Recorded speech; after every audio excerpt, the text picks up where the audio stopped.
প্রিয় দর্শক আসসালামু আলাইকুম। কে এম বাংলার রান্নাঘরে আপনাদের স্বাগত। আপনারা যে যেখান থেকে আমার ভিডিওটি দেখছেন আশা করি আল্লাহর রহমতে ভালো আছেন। আজকে আপনাদের সাথে আমি শেয়ার করব চিংড়ি ফ্রাইড রাইস।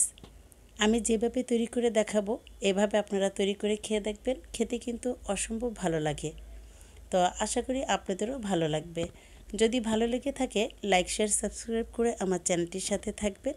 আর যারা সাবস্ক্রাইব করেছেন তাদেরকে অসংখ্য ধন্যবাদ। তো চলুন ঝটপট দেখে নিই কীভাবে তৈরি করতে হয়। চুলায় আমি আগে একটি পাতিলে বসিয়ে তার মধ্যে পানি দিয়েছি চাল সিদ্ধ হওয়ার জন্য। এখন এর মধ্যে আমি দিয়ে দিব সয়াবিন তেল, 4 চামচের 2 চামচ দিয়ে দেব। তাহলে কি হবে, ভাতটা ঝরঝরে হবে, সেই জন্য দিয়েছি। প্রায় পানি কিন্তু গরম হয়ে গিয়েছে। এখন এর মধ্যে দিয়ে দিব চাল। আমি এখানে 1 পট চাল নিয়েছি। এ পর্যায়ে একটু চালটা নেড়ে ছেড়ে দেব যেন দলা পেকে না যায়।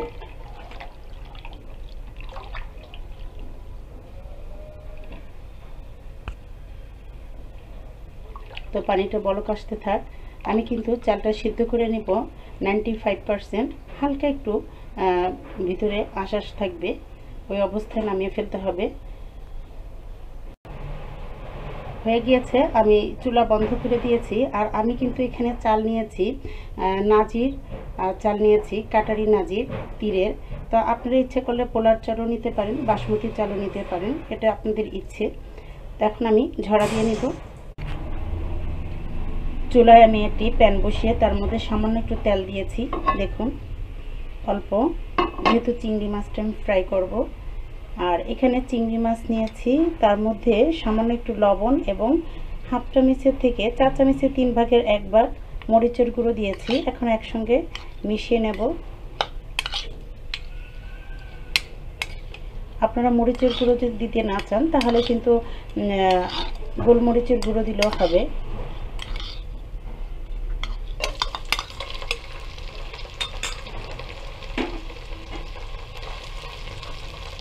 আর চিংড়ি মাছ আমি ওপরের যে খোসাটা আমি আপনাদেরকে দেখাতে ভুলে গিয়েছি, এই খোসাটা কিন্তু আমি ফেলিনি, ইচ্ছে করলে আপনারা ফেলে দিতে পারেন।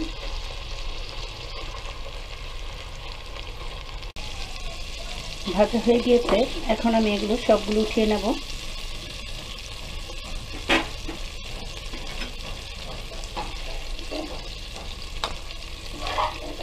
দেখুন এরকম করে আমি ভেজে নিয়েছি। এর থেকে আর ঢিপ ভাজবেন না, তাহলে ভালো লাগবে না খেতে। এর মধ্যে আমি দিয়ে দেব তেল, সয়াবিন তেল। আপনার ইচ্ছা করলে এর মধ্যে বাটারও দিতে পারেন। আর দিয়ে দেব এর মধ্যে আদা এবং রসুন কুচি সম পরিমাণে নিয়েছি আমি।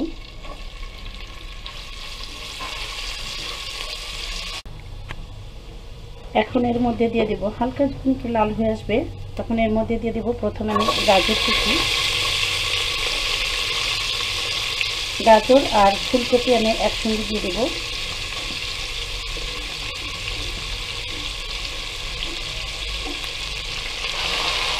আর বরবটি আমি পরে দেব। চুলার আঁচটা কিন্তু মিডিয়াম আঁচে দিয়ে দিলাম।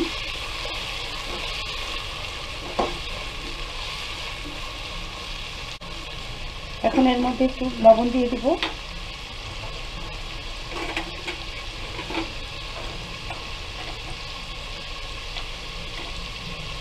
আমি 1/2 চামচের মতো দিয়ে দিলাম লবণ। একটু পরপর কিন্তু নেড়ে চেড়ে দেবেন, আর ঢেকে দেবেন না, তাহলে সবজির কালারটা নষ্ট হয়ে যাবে। যখন একটু হয়ে আসবে তখন এর মধ্যে দিয়ে দিব পেঁয়াজ কুচি, একটু মোটা মোটা করে কেটেছি পেঁয়াজ আমি। আর দিয়ে দিব এখানে বরবটি।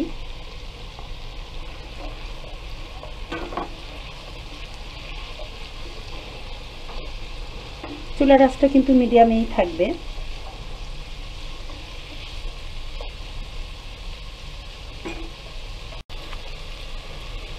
যখন বরবটি একটু হালকা হয়ে আসবে তখন দিয়ে দেব ক্যাপসিকাম। আমি এখানে আমার ডিপ ফ্রিজে ছিল এই ক্যাপসিকামগুলো। আর দিয়ে দেবো এখানে কুচি করা 5টি কাঁচামরিচ,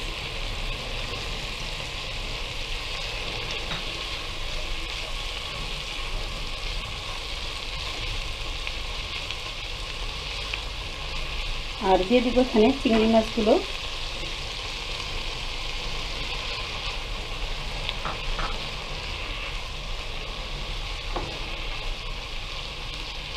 এখন এর মধ্যে দিয়ে দিব সেই ভাত। আমি কিন্তু ঝরা দিয়ে ফ্যানের নিচে ঠান্ডা করে নিয়েছি। দেখুন অনেকটা ঝরঝরে হয়েছে। এখন চুলার আঁচটা কমিয়ে দেব।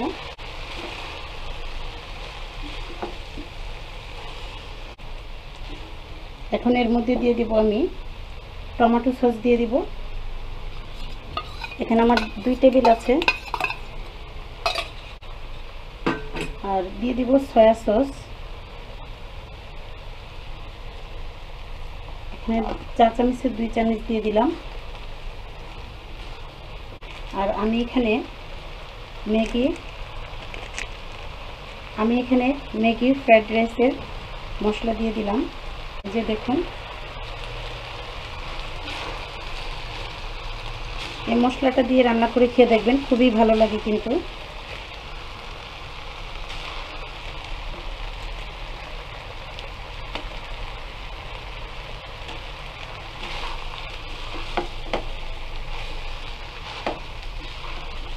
এখন আমি কিন্তু মিডিয়াম টুলো আছে রান্না করছি।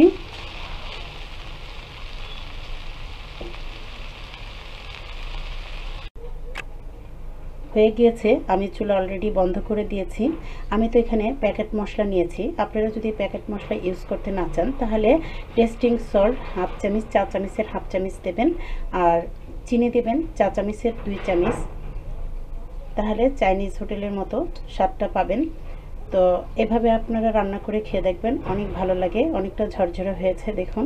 এটা কিন্তু নামালে আর একটু ঠান্ডা হলেই আরও ঝরঝরে হয়ে যাবে।